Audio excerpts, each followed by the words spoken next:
আপনি মনে করবেন আপনার সমস্ত গুনাহ মাফ হয়ে গেছে, এরকম একটা হালকা অনুভূতি আপনার ভেতরে কাজ করবে। খুশি হয়েছেন মনে হয় না?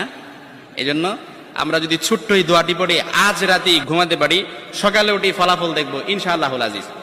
আমি যদি আপনাদেরকে হাদিসের টেক্সট শোনাই, হযরত যায়েদ রাদিয়াল্লাহু তাআলা আনহু থেকে বর্ণিত, রাসূল সাল্লাল্লাহু আলাইহি সাল্লাম বলেন, হাদিসের স্পষ্ট ন্যারেশন হচ্ছে, যে ব্যক্তি রাত্রিবেলা 3 বার এই দোয়াটি পড়ে ঘুমিয়ে যাবে, সকালে উঠে আল্লাহ তাআলা তার সমস্ত গুনাহ মাফ করে দিবে। সুবহানাল্লাহ বাড়িতে যায় বললেন। এইজন্য আজ রাতেই যদি এই দোয়াটি পড়ে ঘুমাতে পারেন, সকালে উঠে ফলাফল দেখবেন ইনশাআল্লাহুল আজিজ। দোয়াটি আমরা সবাই পারি, তবে আপনাদের মনোযোগ আকর্ষণ, আপনারা একটু আমার দিক অ্যাটাচমেন্ট বাড়ান। আমি আপনাদেরকে বলতেছি, সবাই পারি, আমার সাথে একটু ঠোঁট মিলাবেন। আস্তাগফিরুল্লাহাল্লাযী লা ইলাহা ইল্লা হুয়াল হাইয়ুল কাইয়্যুম ওয়া আতুবু ইলাইহি লা হাওলা ওয়ালা কুওয়াতা ইল্লা বিল্লাহিল আলিয়্যিল আযীম।